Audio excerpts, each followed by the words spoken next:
Hello and welcome to the MHG podcast. Once again, I am Bradley, and joining me this week, he's been a bit quiet in the build-up to this, so I'm not even sure, what he's up to. It's Stu.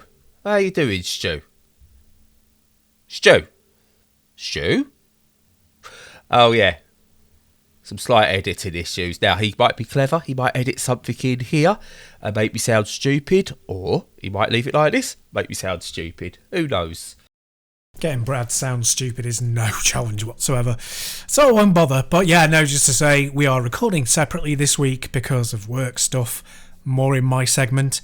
Back to Brad. Before we get going though, just want to cover from myself, and I'm sure I speak for Stu as well, that what is going on in the world at the moment is absolutely horrendous. The people of the Ukraine are showing amazing strength. I can't even find the words to describe what they're going through.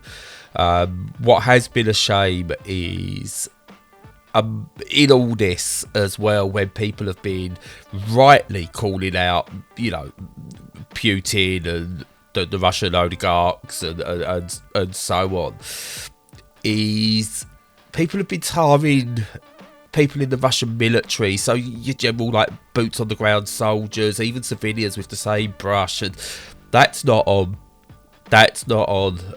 A lot of these people are doing what they need to do to survive in Putin's Russia, because if they don't fight for him, they're against him, and in Russia they don't want to be. We've seen some surrendering when the chances have been there. We've seen some amazing acts of humanity in the Ukraine, and the outpouring of love is what we should be concentrating on. It is terrible. And just one more point on all this. Yes, it's terrible, and now the West are starting to take notice of what's been going on, whilst we've ignored previous conflicts, in Yemen, in Syria, what's happening in Palestine. Let's not ignore any of it anymore. Let's use this as a springboard to start making sense of the world. Let's try to start bringing peace, because it's just devastating what's going on.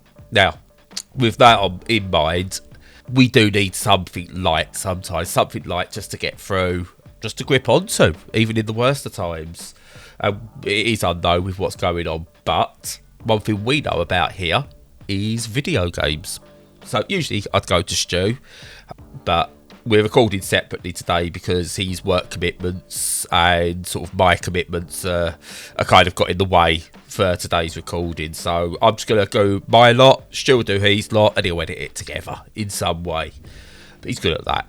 So, starting with me, my first game is Phaseshiift, which is a really interesting game actually. It's not quite out yet. It's beta, or definitely its early access version will be released on Steam in the near future. Possibly even when you're listening to this, it might already be out. And what you've got here essentially is another futuristic combat racing game, which is very, very early stages. I got lucky enough to play it, so I'm just going to spend a minute or two on this, just sort of give it a bit of airtime, because go to Steam, get it sort of wish listed, because what you've essentially got is a Wipeout-ish style game. So it's futuristic tracks where you could get speed boosts, you pick up different weapons. Well, actually, you have a loadout rather than picking up weapons, but you've got your weapons and you can shoot the other racers to try and take them out, gain positions. There's different types of events, and there's team racing events, which is really cool. There's elimination events, there's basic racing events, so I dare say more will be added. Very bare bones at the moment, a little bit rough around the edges. But one thing I did find with it, it played really, really well. So it's Wipeout with Tron light cycles as the vehicles.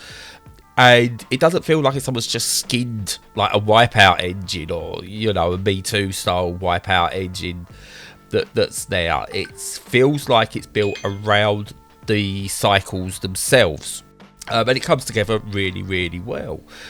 Even sort of the AI is really good in this game. I have not won a race yet, but it's not set so it's overly difficult.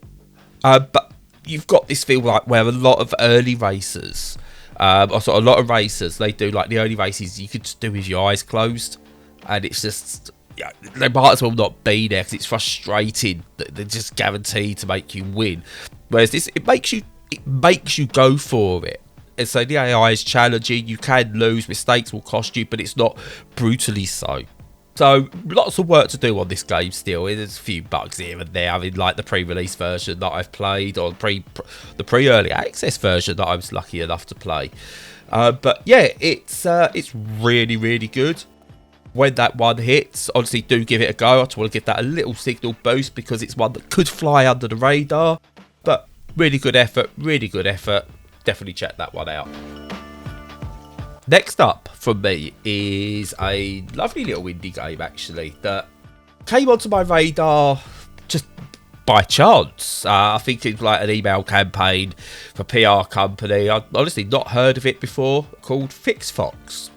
And what you've got here is this sort of like really lovely point and click style exploration adventure game that's got a lot of story behind it, really nice graphics, and it's basically based around animals have evolved, people have evolved and kind of merged into one, and sort of like live on different planets, space stations. It's a fascinating little story that I'm still trying to get my head around a little bit.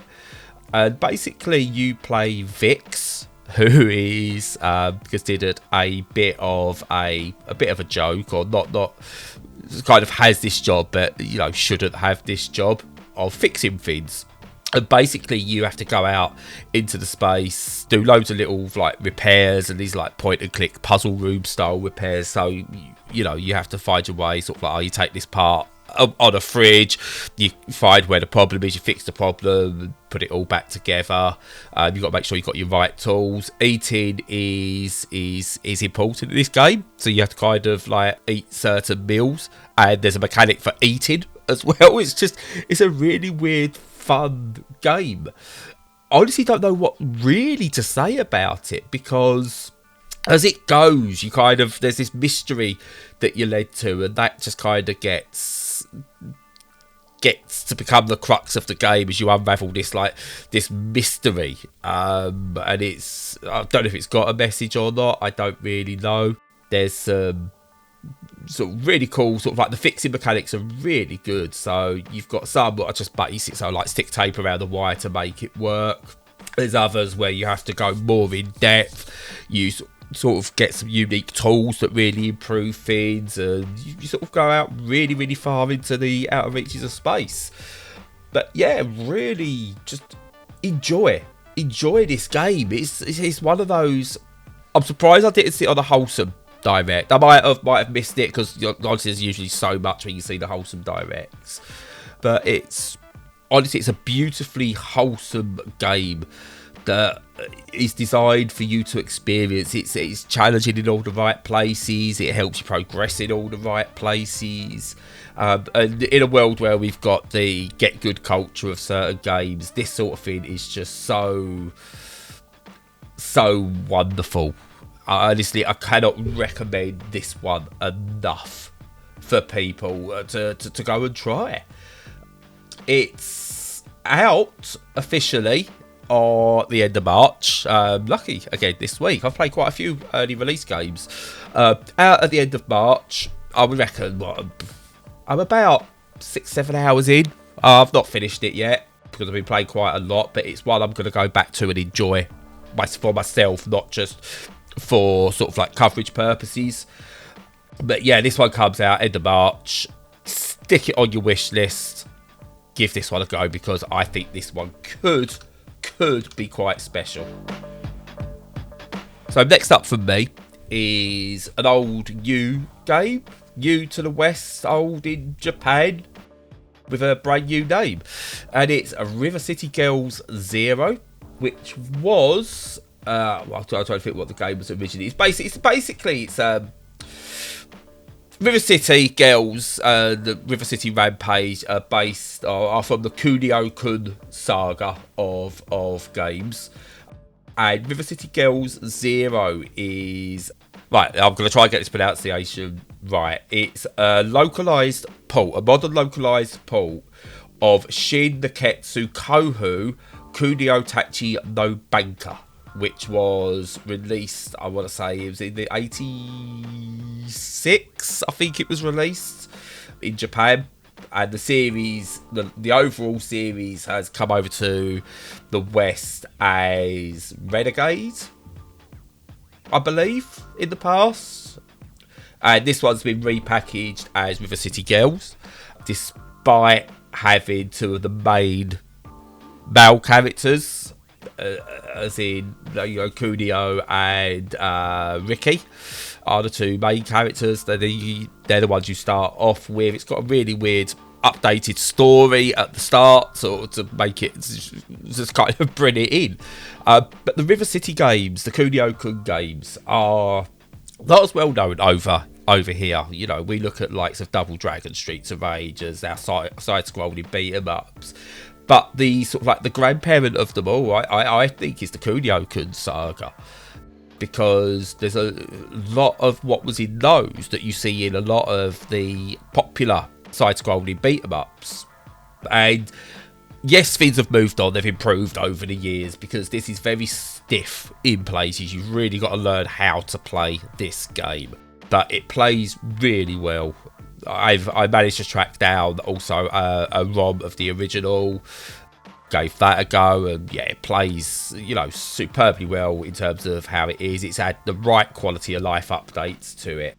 Now, interesting, I found out as I was doing a bit of research for some notes, the development of the engine for this was developed by the YouTuber, well, he's more than a YouTuber, but known for Modern Vintage Gamer, who has made the engine for this. He made an engine for the Shanty games. It's kind of like a custom built emulator for these sort of things, and it sort of like really works. Yeah, he's managed to give you all the options, so scan lines, different resolutions, things like that. You get your borders that you can add in, and yeah, it just plays really well. It's a really good package. There's lots on offer here. You got like these 3D box art things you can play with.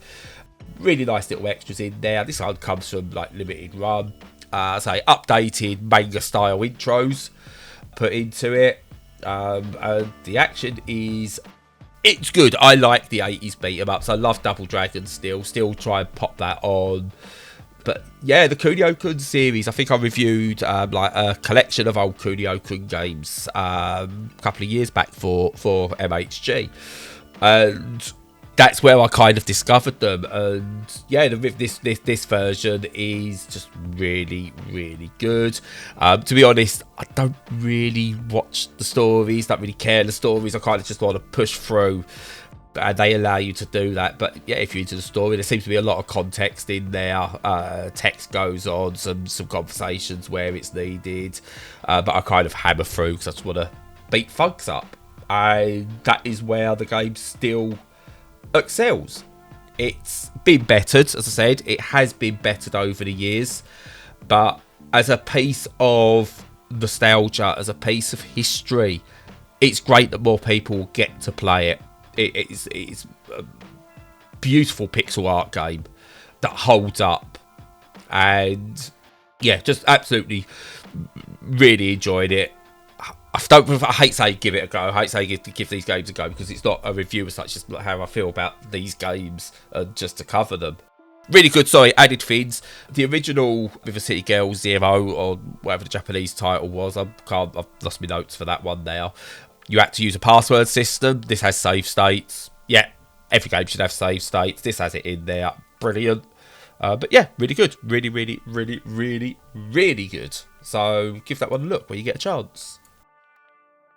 And last up from me is another game that isn't going to be out for a little while yet, and I've got early access to. Now, I don't really know what I can say on this one, because I've not got any embargo information for it. So I'm going to kind of just give this one a quick once over. But it's called Batora Lost Haven.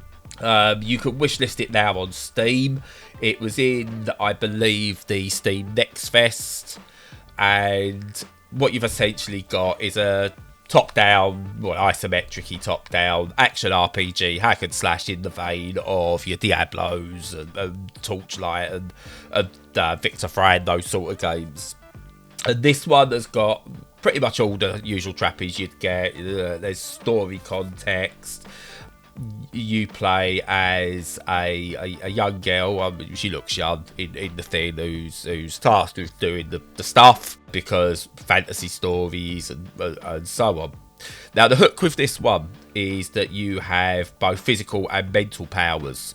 You also have physical and mental health in the game, and you have to select whether you're using some. I think one's represented by like a purpley colour, one's represented by an orange colour, and you have to use a button to switch between the two for attacking certain types of enemies. But those enemies can do damage. So if you're taking on a physical enemy, it will do physical damage, and a mental enemy will do mental damage. That kind of thing. You've got to balance the both. Lose one of those healths completely, you die. So you just got to really work your way through it, being a little bit careful. But what's really good, you haven't got to be too careful at the same time, because it's a hack and slash. You can just go hell for leather if you want and see what's what. Really lovely visuals. It's dark and dungy, like dark,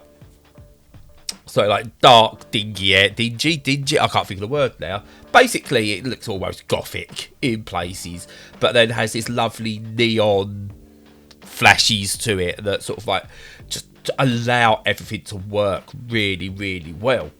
And it's kind of got this, like, the visual style. It kind of looks like a hybrid of like a Telltale game and Borderlands in a way. The character models definitely have kind of got that kind of style to them, and it works really, really well. And again, I've played just a little bit of this because I don't know what state it's in. I don't know. It plays really well. It feels like sort of almost like fully done. But again, I don't know what I'm allowed to say about it. So I'm not going to give a review on it. Just sort of like the brief time I've played with it. So far, really, really enjoying it. And yeah, I kind of saw this a little while back mentioned. Was intrigued, but kind of dropped off the radar. Got sent a code for it, and ton of fun. We're not sort of those sort of. It's not like a roguelike in terms of like Hades, but it's kind of got that feel to how the movement works. It's faster than Diablo is, but has a lot of the things that Diablo does well in there as well. It's just a really good mix of different games. I just hope this one doesn't get lost, because these hack and slash games, you can get lost, even the good ones. I feel like Victor Fran, which was a good one, isn't as well known as it can be, because you've got the might of some of the others. But this one, it's got a good chance. I really, really enjoy it. Hopefully, near a release, or when I find out that I'm not breaking embargoes, I'll give a proper overview of it and go into more detail. But all I will say is keep an eye out for this one. So that's it from me. I'm going to pass over to Stu. So as usual, I'll shut up now. As you've worked out, Brad and I recording separately this week, making down to work issues on my end. Just very, very busy. First week in a new job. Always a little bit crazy. Very positive, but in a crazy way. All change is stressful. That said, it's been really good. I'm happy to be back in the working world. And yeah, can't complain really. Nobody wants to hear about work though. Oh good God, no. I want to escape from all that capitalist stuff and play some ultra-capitalist games, right? Or something along those lines, I don't know. My brain's a little bit fried, as you can probably tell. I've not really had time to play anything this week. Very, very little. And the only thing that I have been playing is Ninja Savior Return of the Warriors, which is from a few years ago now. I think it was 2019. A belated sequel to Ninja Warriors. And apparently the Ninja Warrior thing on American telly took issue with the title. It's like, oh, it's ours. It's like, title, like, no. We did it like 30 years ago, and ours has an S on the end. But Ninja Warrior have got more money, So it was Taito who had to change the name of the game. Anyway, it's a good game, the original. Well, good is probably a little bit of a stretch. It's an okay game. But there was a sequel on the SNES, which I've not played. I don't know why. I should try it out, really. Okay. Makes a note. Yeah, this weekend. Sequel to Ninja Warriors. Anyway, this new one I'm playing on Switch. And it's really takes it, like, to the next level kind of thing. Cliche, but true. It's not, like, just to give you a background of the game itself, it's a scrolling beat 'em up, but it's more in the vein of, there was a small period of time in the late 80s, early 90s where they did scrolling beat 'em ups that were on one plane as opposed to on a isometrically scrolling plane. So think of, obviously Final Fight, Double Dragon, all of those are on this isometric view where you can move up and down as well as left and right. There were a handful of scrolling beat 'em ups that were, and even more on the home consoles, that were just on a single plane. And it's like, well, how do you avoid stuff? And it's like, well, the answer is you kind of don't. There's a block button, and other than that, it's kind of the Quake 2016 thing of your best defense is attack, really. So, as usual with scrolling beat 'em ups, zoning is really important, knowing the enemy types, what their reach is, what their warm-ups are, what their wind-up attacks are, when they'll strike, how big your attack reaches on each type of attack, etc, etc, etc. And if you like that kind of thing, which I really do, like zoning and all that, it's a really good game because it, as I say, it's got this quirk of it still being on a single plane, left to right scrolling. And you pick a character from an initial group of 3. They're called ninjas, but they're more on the warrior side because, ninjas are stealthy. You just kind of walk in, all guns blazing, well, all shuriken blazing, and lop the heads off of fools and all that kind of stuff. And you fight regular enemies and cyborgs and robots and all this kind of thing, and it's really, really, really good. I was really surprised. I bought it because it's cheap. I wasn't expecting much at all. And it's a really good sequel. So the thing that differentiates it is obviously not the levels, because there's no real platforming. It's just background and attractive enough, but that doesn't really have much to do with it. There's a few obstacles, but not many, and they're throwable. And its differentiator is really that you have lots of unique kind of moves. So you have a standard move set, you have the block, you have a jump so that you can combine that with all of your attacks rather than platforming. And you have a different stance, which is like a secondary attack, but you have like tertiary attacks, you have combos, and it supports a combo system where you hit them in the air and you can juggle them and stuff like that. Surprisingly, a lot of thought been put into it. So I would give it a hearty recommend. If you like scrolling beat 'em ups, obviously it's never going to be like a very sophisticated type of genre, but it's a really good one. It's really tight mechanics. The collision detection is excellent. The attack frames are great. You can start to spot patterns and, as I say, wind-ups and stuff.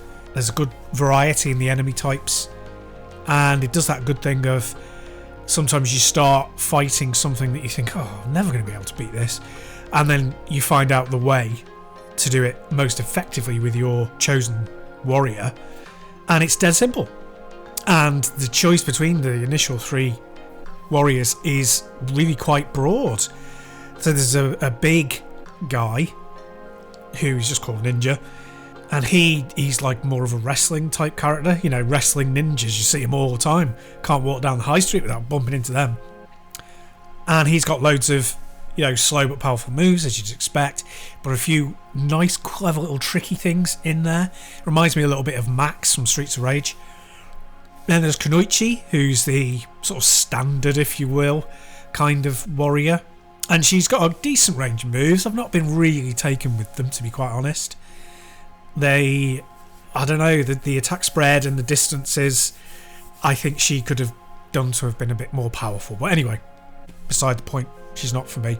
And then there's a final one whose name I can't remember, who I've used a lot, who is the cyborg. Well, actually, I think he might just be a robot. And he's got arm blades and is a very kind of tricksy, slightly harder to learn. Kind of reminds me of the ninja from Warzard, whose name I can't really remember. Warzard, aka Red Earth, which is coming out on the Capcom Fighting Collection soon.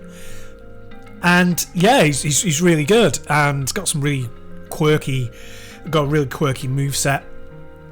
Really, really good stuff. So I would say yes, definitely pick it up. It should be pretty cheap most places. You get a Switch tax on it, but even with the Switch tax, it's only like around 15 quid or so. So go for it. It's a really good game. So obviously I've also been playing Forbidden West, Horizon Forbidden West still. I'm probably around the 30-hour mark into it now. Still absolutely loving it. I know some people have come forward with some issues with it and stuff in terms of the gameplay, but I've not really found anything I'm not bothered about. The biggest problem I have, and it's not really a problem so much, is the field of view. I could do with it being a lot wider. When I'm playing on PC, it's one of the first things I always widen. Unfortunately, obviously, you're not going to get that on the PS4. If you're waiting for the PC release, if it comes out on PC, I think a wide field of view plus ultra wide will be really, really good for it, because the radar doesn't really give you a great idea of where everything is in relation to yourself, and you can be hit by off-screen attacks, which I feel is a bit cheap, a little bit. But, you know, that's part of the first game as well. It's part of the design ethos rather than a big failing. So, you know, that's just personal preference. But yeah, I would say a wider field of view. It reminds me of Dead Space a little bit, but that deliberately had a very narrow field of view so that you felt claustrophobic because it was a horror game, blah, blah, blah. Whereas this is not, so I can't see an issue with widening it out. So yeah, that's my literal only problem I have with the game. Everything else has been a joy. I genuinely, and I don't say this often, if ever, well, ever, no, that's wrong. I'll say it this way. I haven't felt this since Death Stranding, which is that when I'm in the world playing, I feel like I'm actually in that world, which is really strange. It's so powerful for me that I genuinely feel properly in there, and my mind is totally, you know, down that rabbit hole. And it's a fantastic feeling. Enjoy that type of game as well. Unbelievable that they use the same engine, the Decima engine, because they look so different from one another in terms of draw distance, level of detail, colour palette, even, you know, functional design. It's just an amazing game engine. So yeah, still enjoying that. And finally, just to note that I finished Monster Hunter Stories 2, and I'll mention again, it's that RPG version of Monster Hunter World, or any of the previous Monster Hunter series, obviously. And it's really fun RPG. It's really kind of simply laid out. It's got a very, very basic premise that doesn't really get any more sophisticated all the way through, which is something's making the animals go insane, and you know, there's an end of the world kind of threat attached to it. But it just, yeah, it stays like that. It doesn't become some sort of epic, out of control, difficult to keep tabs on everybody style of deal that you get with a lot of RPGs. It's just like, yeah, a kind of smallish story that doesn't stray too far from the Monster Hunter template, which is kind of what you want, really. And I really, really enjoyed it. I suppose it took me around the 40-hour mark to complete, maybe a little more, maybe a little less, but yeah, quite a substantial investment. Very few flaws again with this. Obviously, not saying that it's a perfect game. It's like a, 7 or 8 out of 10, probably more towards a 7, because it doesn't do anything particularly new. But the things that it did really, really well. I liked the kind of rock, paper, scissors approach to keeping you on your toes in the middle of a fight. So if you attack in a certain style, if it's matched, you do kind of almost equal damage with the enemy. If you choose a style that's anathema to the one it picks, then you do more damage, and vice versa. And that's really nice. It just keeps you interested in the battles. It's a really nice little game. It is a little game. It's big in scope and scale, but it's little in terms of sophistication. But if you want something that's Very, very bright, colourful, engaging. You don't have to think too much, you don't have to sit for hours through a load of cutscenes, but you want the RPG experience of levelling up, doing a bit of grinding, and unlocking new areas and all of that caper. It's a really good one. Anyway, very short from me this week, and that's it. So, as usual, take care of yourselves. As Brad mentioned in his intro, we all feel a kinship with the Ukrainian people. It's a terrible situation. We all stand by Ukraine. That's our position, and we really hope that things de-escalate and that the Ukrainian people are as safe as possible in this really, really dangerous time. So our thoughts go out to them. And with that and sending love, stay safe and stay sane.